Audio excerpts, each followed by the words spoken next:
Thank you. Next picture. It's witness. Thank you so much for three.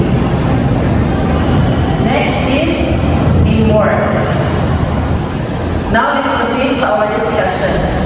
Our lesson for this morning is all about cooperative and experiential learning.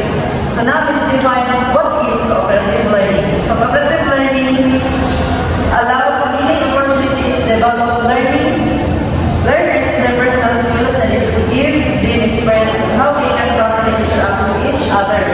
And they, at the same time, they listen and learn from their group. So the cooperative learning, it is a kind of learning that in the groups or by pair. So the example for this is if I'm going to divide you in the same group, so there will be a collaboration. What you have done earlier is what I give you the activity. So that is one of the example of that collaboration. And now let's proceed to the proponent of the cooperative learning. So John Dewey is an American philosopher and educator. So he is also a co-founder of the philosophical movement and pragmatism. So a pioneer of functional and psychology. So he is also an innovative theorist of democracy and a leader of the progressive movement and education in the United States. So he was an antecedent of cooperative learning, was socially constructed and research was sought to build a fundamental understanding of how groups work. So now let's proceed to the cooperative learning, benefits of the cooperative learning. So first is the promotion of social interaction. So encouraging the students to interact with each other, foster their communication and interpersonal skills. So social interaction helps students learn how to work, collaboration, respect diverse perspective, and build supportive learning community. So one of the examples for this is in a literature class, the student can participate in a book club activity. They are divided into small groups. So each group reads or they will read different kinds of books, and then they will discuss the theme of the story. If there's if the book is a story, and the character of the story also, and the plot of the story. So this not only promotes the social interaction but also enhance their understanding of the materials through collaboration learning. So now let's proceed to the build up student of self-confidence. So boosting self-confidence in the students involves providing opportunities for them to succeed. So giving positive feedback or giving a positive information and encouraging them to take a new challenge. So a confident student is more likely to participate actively in the class. So takes the risk of learning. So believing their abilities and skills, or also their knowledge. So one of the example for this is in a math class, a teacher can implement a math champion. So program within the students who have shown improvement. So they have been help each other with the math problems, so they can recognize weekly. So the recognition builds their confidence, motivates them to keep improving. So boosting their self-confidence. So as a teacher, if the students lack of confidence to answer or to give his idea or to share his or her idea, so as a teacher we must encourage, we are going to encourage the students to not to be magulaw-gulaw. Okay, since what's the purpose of atong tabangan ng mga estudyante to share their lesson, also to share their knowledge about what the topic we have discussed. So now, let's proceed to the improvement of collaboration skills. So improvement of collaboration skills and improvement of decision-making skills of the students. So enhancing students' decision-making skills involves teaching them how to weigh options, consider consequences, and make an information choice. So these skills is a crucial academic success and a personal growth to helping the students some independent and responsible individuals. One of the examples for this is in the science class, the students might be given a project that will be the most designed. So the experiment and the test the hypothesis. So they need to decide of the variables, materials, and methods to use. So this process helps from them to practice and making decisions based on the social thinking and analyzing. So improvement of social and collaboration skill and decision making, it is very important in collaboration. So when we say decision making, so in a group, before we are going to proceed to the activity, we should make a decision first. So you collaborate in the group, so you can plan what are the step by step. So there will be step by step in decision making. So para madali yung mahuman, plano na para madali yung mahuman ng inyong activity. So now let's proceed to the cooperative learning strategies. So first strategy is this pair sharing. So the student collaborate with an elbow partner and a person close by. So the student can discuss the question or topic and share with the whole class. So the teacher will provide a specific question. Then the teacher will group you by pair or assign you by pair. Kaya makita po, kauban ninyo para mag-share sa inyo na may mga provided question. So yung ito i-answer na muna i-answer na i-share mo sa iyaha about the question. Okay, so now let's proceed to the second strategy is the small group or quads. So the students are assigned roles within the group so they can divide the bunker the learning tasks they have. So if the teacher this example for this is if a teacher is divided in a group, so I think by class, each group will have 6 members. Okay, so the students will assign the roles within the group so they can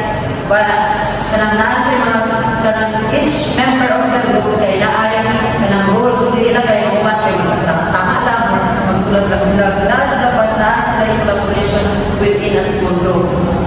So now let's proceed to the future cooperative learning. So the students are actively engaged, thus developing and each member of the cooperative spirit. So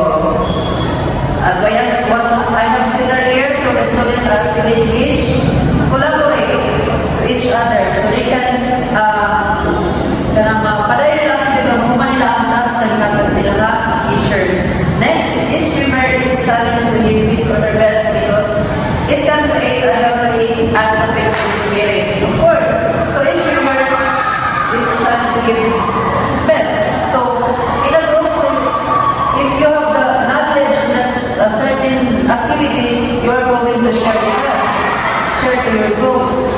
And after you are sharing to each other, you compile your knowledge and complete the activity. So next, it allows the learners to create creatively and innovative because they are interacting with people in their age, peers, and classmates. So in cooperative learning, not only the teacher, knowledge is not only coming from the teacher, but also the knowledge is also coming from a different person. Like if you're going to your friends, going to talk to your friends about the topic in a certain topic, so you will learn also interact with each other or another person or another.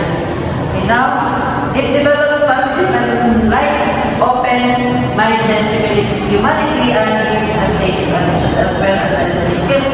So of course, in cooperative learning, you should listen first. Listen to each other before you are going to answer or give your ideas. So, maminaw sa kanila, sa kanila mo share, sila kanila mo kaya gusto kung magawa ng istorya ito ha, so hindi mo bago silang tanay. Next is reduce pressure from board and creates a positive classroom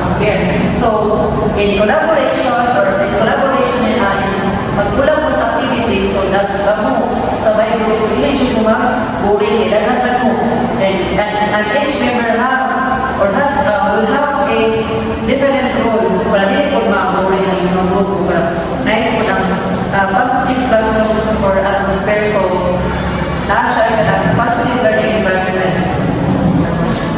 Now let's proceed to the stages of cooperative learning. So the first stage of the cooperative learning is teachers assign learners to groups. So when the teachers are assigned the learners in the group, so they strategically follow the learners to maximize the learning and social benefits. So one of the best, example for this is that in a language art and in the class, so the teacher will assign the learners a specific task or specific activities that the learners can give his or her knowledge to the group. So now let's proceed to the tasking is a vital component of cooperative learning.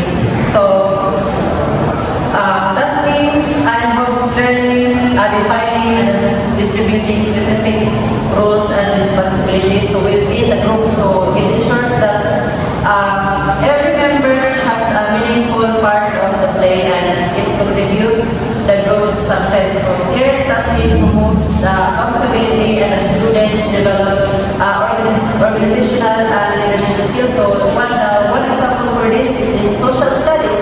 So the class student might be tasked to create a presentation in a historical event. So in social study, not only social study but also in the subject, the results types, the teachers will assign us the students to research or to present about the life of results and the works of results. So the students has the task to present to their classmates about what are the works of result and what are the lives of result. So now is the last part is the working time and the collaboration should be an active process. So effective collaboration requires active engagement and working time. So example for this in science class, the students might be working in a group and experiment. So way back in our high school life, so I think it's grade 10. So our teacher for the science has given us the task to make an experiment about kanang dissect how to proper procedure in dissecting a frog and katong volcano using the vinegars and another solution. So that's all. Thank you. Now, let's proceed to the experiential learning. So, experiential learning is a direct and purposeful experiences or rich experiences that the senses bring from which ideas, concepts, generalization are constructed. Day 1969. So, realities can be brought to the classroom through the planned activities of the teacher. In planning the delivery of a lesson or a topic, the way experiences are processed and used in the classroom make it easier for the learners to internalize what has been taught. They can feel and see that what is being learned is a part of their real life situation. So experiences through the planned activities of a teacher is a way of achieving of a goal or a objective in learning. So contrived experiences are substitutes for real things, objects, or situation. So examples of these are models, mock-ups, specimens, simulation, and even games. So these are brought or performed in the classroom because not all real things can be brought to the classroom. Substitutes such as this can also bring to near real experiences to the learners. So in addition, experiential learning can also take the form of dramatized experiences like plays, pageants, tableau, pantomime, puppets, and role-playing.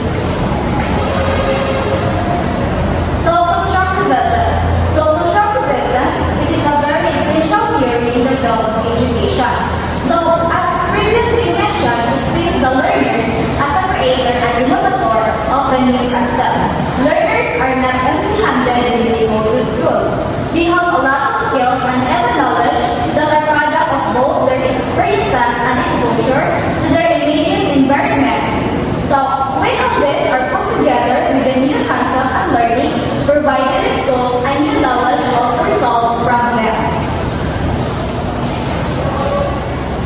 So, of constructed lesson.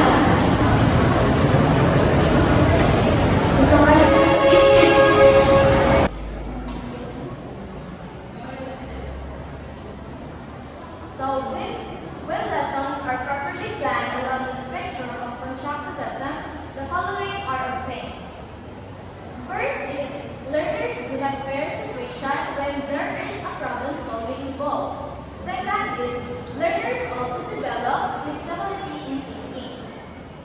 So the last one is all previously learned knowledge is important because they connect and associate them to their current or recent life experiences.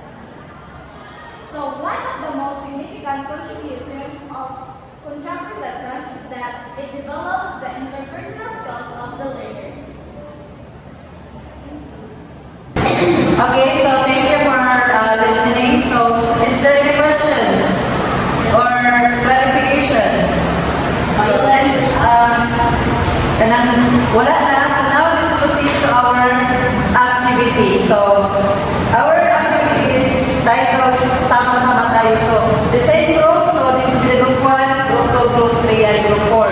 So, we have here an envelope. So each envelope has a different scenarios inside the envelope. So I will be giving this to each group. So since we don't have the time for this, so next meeting you will be going to present the task, and right after the task, mag-quiz na lang. So guys, mag-vote na, mag-pasar ka sa kanang quiz. So, what is ang criteria for scoring sa ato ang kanang role play or sa ato ang activity, which is sama-sama tayo.